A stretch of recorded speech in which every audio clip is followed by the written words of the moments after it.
This channel does not promote any violent, harmful, or illegal activities. All content provided by this channel is meant for an educational purpose only. Cancer Healer Center, a new beginning. Humayun কবিরকে show cause করা হয়েছিল দলের তরফ থেকে। তার মন্তব্যের জন্য তিনি সেই শোকজ লেটারের জবাব দিয়েছেন, কিন্তু সেই জবাবে তার দল তৃণমূল কংগ্রেস সন্তুষ্ট হয়নি। তৃণমূলের পরিষদীয় শৃঙ্খলা রক্ষা কমিটি তার এবার আর কোনো রকম চিঠি নয়, সশরীরে হুমায়ুনকে তলব করা হয়েছে। আজ বিধানসভার মধ্যবর্তী যে বিরতি, সেই বিরতি হুমায়ুনকে কমিটির সামনে হাজির হতে নির্দেশ দেওয়া হয়েছে। হুমায়ুনের বক্তব্যে সন্তুষ্ট না হলে তার বিরুদ্ধে কড়া পদক্ষেপও হতে পারে, দলীয় সূত্রে খবরও মিলছে। অবশ্যই অনারেবল ডিসিপ্লিনারি কমিটির সম্মানীয় সদস্যদের তরফ থেকে শোভনদেব বাবু আমাকে একটা লেটার ইস্যু করেছে, যাতে আমাকে আফটারনুন অ্যাসেম্বলি ওনার চেম্বারে আমাকে প্রেজেন্ট হতে বলেছে। আমি প্রেজেন্ট হবো। ডিসিপ্লিনারি কমিটির তেনারা জাজমেন্ট, জাজ সাহেব আর আমি আসামি। জাজ সাহেব কি জাজমেন্ট দেবে সেটা কি আসামি বলতে পারে? তো আসামির এত কথা বলার কোনো দরকার নেই। তিনি যেটা আমার কাছে চেয়েছিলেন আমি দিয়ে দিয়েছি। ওনারা যা সিদ্ধান্ত নেবেন ওনাদের ব্যাপার।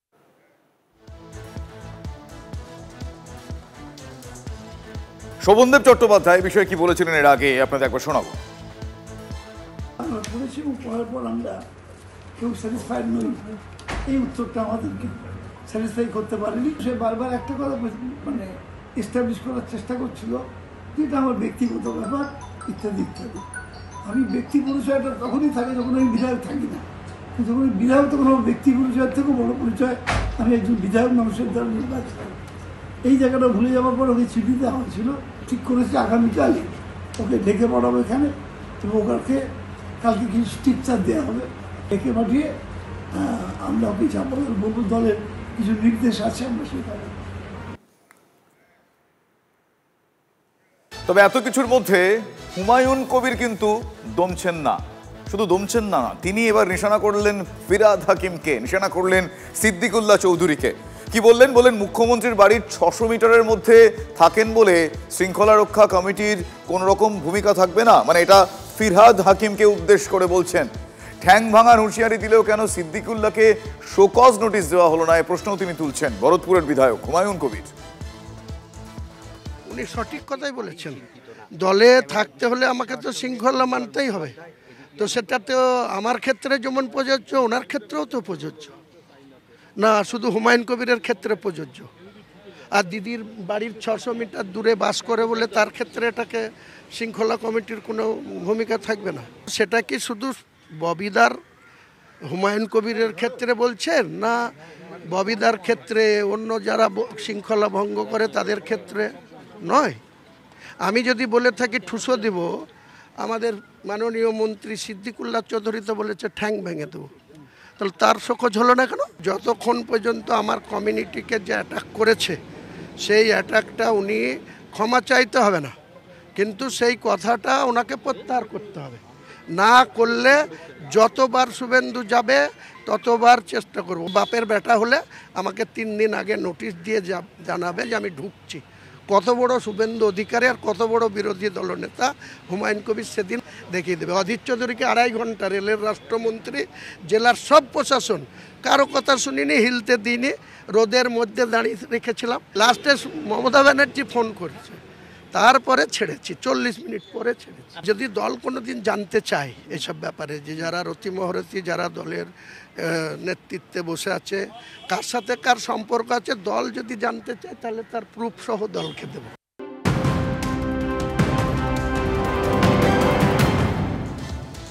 জোড়াসাঁকো বিধানসভা কেন্দ্র, সেই কেন্দ্র নিয়ে উদ্বেগ প্রকাশ করেছেন অভিষেক বন্দ্যোপাধ্যায়। লোকসভা ভোটে 74% বুথে তৃণমূল কংগ্রেস পিছিয়ে, বিজেপি এগিয়ে আছে 11টির মধ্যে 8টি ওয়ার্ডে। লোকসভা ভোটে তৃণমূলের সুদীপ বন্দ্যোপাধ্যায় থেকে জোড়াসাঁকো কেন্দ্রে বিজেপির তাপস রায় এগিয়েছিলেন প্রায় 7,500 ভোটে। অভিষেকের উদ্বেগ প্রকাশের পর দলের কাউন্সিলরদের উপরই দায় চাপিয়েছেন বিধায়ক বিবেক গুপ্তা, যদিও বিধায়কের দাবি মানতে নারাজ কাউন্সিলররা।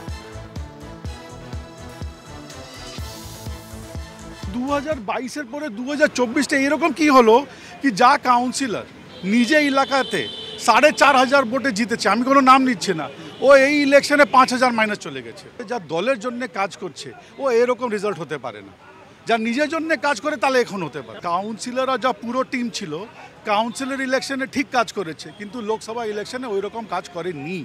তাহলে শুধু কাউন্সিলরকে বলে তো লাভ নেই, কাউন্সিলর একটা মানুষ, কিন্তু দলে তো পুরো একটা সংগঠন আছে, সংগঠন কাজ করতে পারেনি। অনেকগুলো লোক নিজের লাভের জন্য রাজনীতি করছে, ওরা দল দিয়ে আলাদা, ওরা দলে ক্ষতি করছে, ওরা রাজনীতি নিজের জন্য করছে। এর আগে সবাইকে চিহ্নিত করা হচ্ছে, এর আগে বাদ দেওয়া হবে, এর আগে ক্ষমতা দিকে ছাড়িয়ে দেওয়া হবে। আমরা ইন্ডিপেন্ডেন্ট, আমার হিরো দরকার নেই। রিপোর্ট দিয়েছেন দলীয় নেতৃত্ব? হ্যাঁ হ্যাঁ নিশ্চয়ই দিয়েছি, কেন দেবো না, রিপোর্ট নিশ্চয়ই দেওয়া আছে।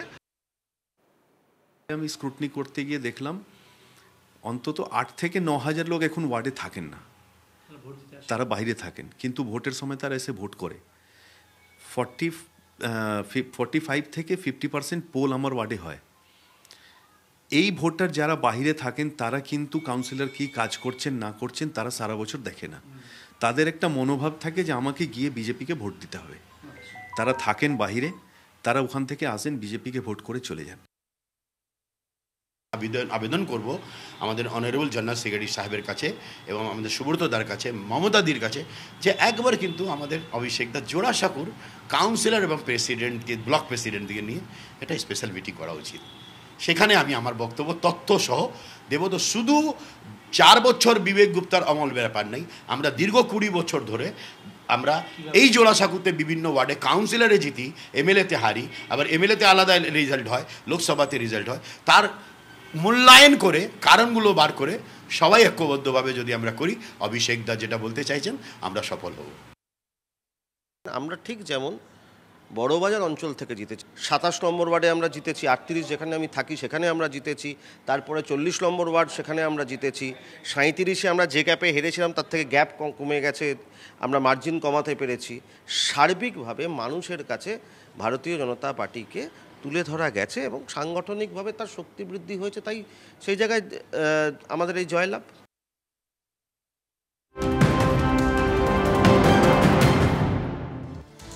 অন্যদিকে ভূত বিতর্কে, মানে কোট আনকোট ভূত এড়ানোর চেষ্টা হচ্ছে।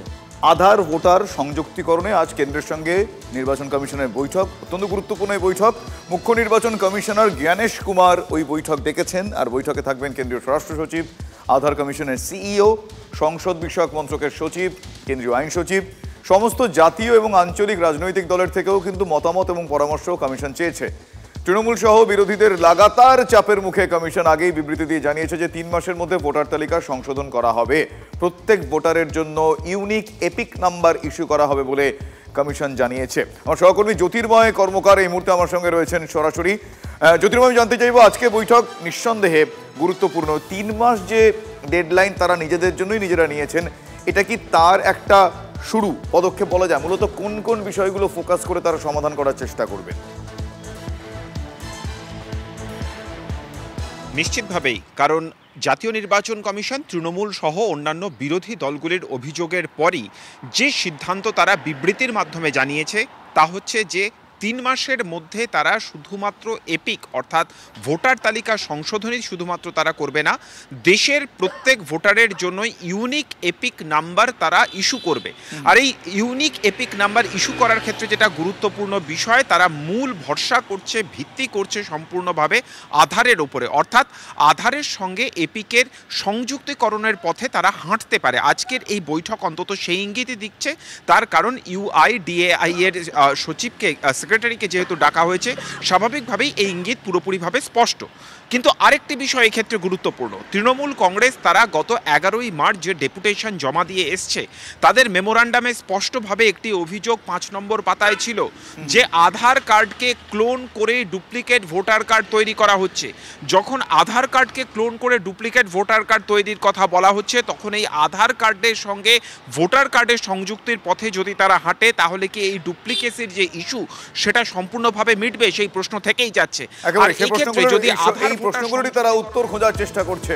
আপাতত এই বৈঠকে কোন কোন সমাধান সূত্র উঠে আসে সেগুলো দিকে আমাদের অবশ্যই নজর থাকবে। ধন্যবাদ জ্যোতির্ময়।